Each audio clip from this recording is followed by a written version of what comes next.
Have you ever tried to lose weight and just couldn't? Have you ever felt so tired all day and couldn't regain your energy? And maybe this one isn't common, but for the women here, have you ever discovered excessive facial hair and didn't know how to get rid of it? Well, I've been battling those symptoms for the last 10 years. See, I have a condition called polycystic ovarian syndrome, commonly referred to PCOS. It's a common condition, and according to the CDC, 1 in 10 women have it. It's the leading cause of infertility in women. When I was diagnosed with PCOS, I was an undergraduate student here at Towson University. I remember feeling so ashamed, so embarrassed by my excessive facial hair. I hated the stares from others. I hated the questions. I hated looking at myself in the mirror. I just wanted to be a normal college student. And then one day I had enough. I called the doctors because I needed an appointment.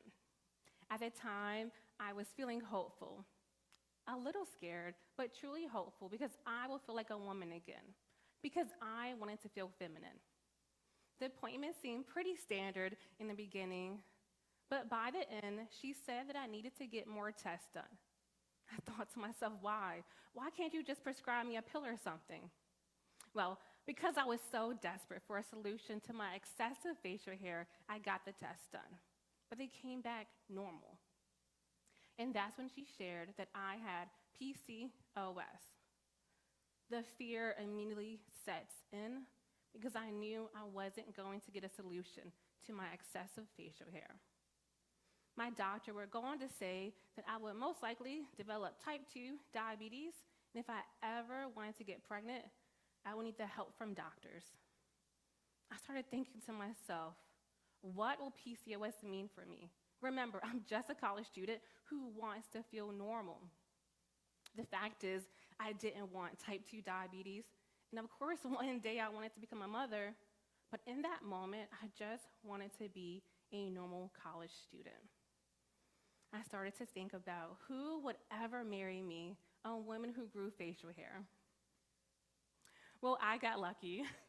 As I was getting diagnosed with PCOS, I met Charlie, who later became my husband. He didn't care about my facial hair. When we got married, we were so happy.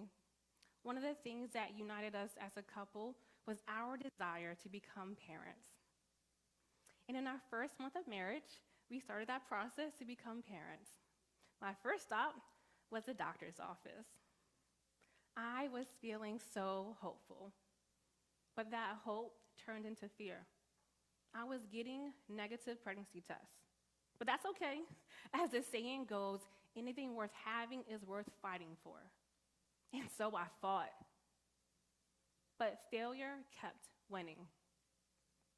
In the first year of our marriage, I didn't get pregnant, and I gained 40 pounds.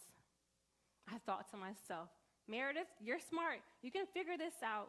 You just need a little bit more help. So we went to see fertility specialists. I was feeling hopeful again until cycle after cycle, defeat after defeat, failure after failure, I wasn't getting pregnant.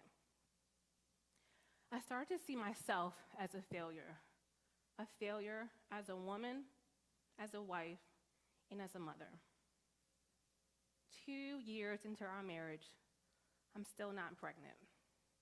We start our 9th fertility cycle, and things aren't looking too good. My body is no longer responding to the medicine. And I didn't know what to do. The doctor told us to cancel this fertility cycle, but it was up to us.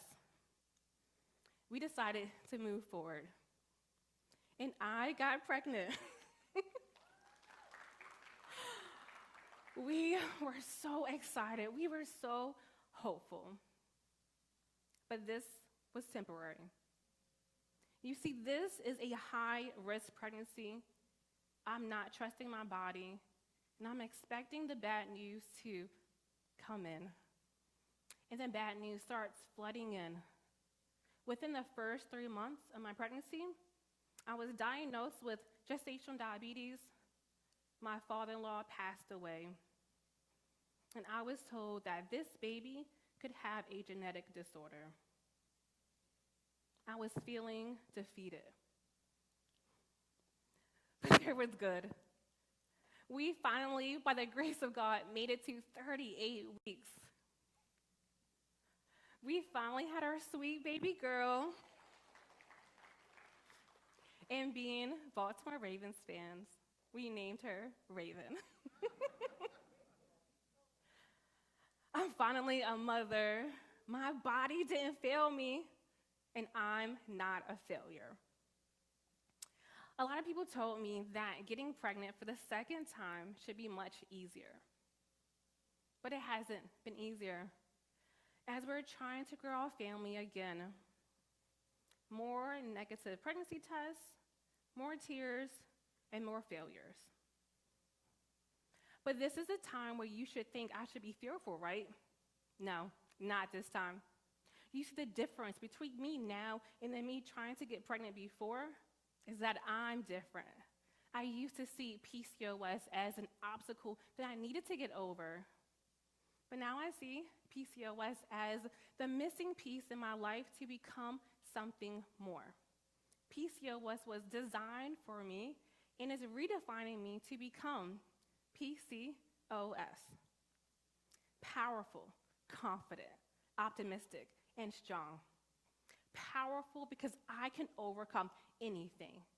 Confident because I can show up as my authentic self with or without a shaved face. Optimistic because no matter what I desire, I always expect it. And strong because no matter how many times I fail, I always move forward. And this has led me to become the founder of Redefining PCOS. I've been trying to share my story on social media, and in my business, I've been able to teach women more about PCOS, manage their symptoms, and of course, to become powerful, confident, optimistic, and strong. And I'm not alone. We all have our own versions of PCOS. You may have a mental health diagnosis, you may have gone through trauma, or you may have a chronic illness. No matter what your challenge is, I want you to think about, what if this was never meant to be an obstacle for me? What if I was never meant to feel like a failure? But what if this challenge was designed for me to become something more? Powerful, confident, optimistic, and strong. Thank you.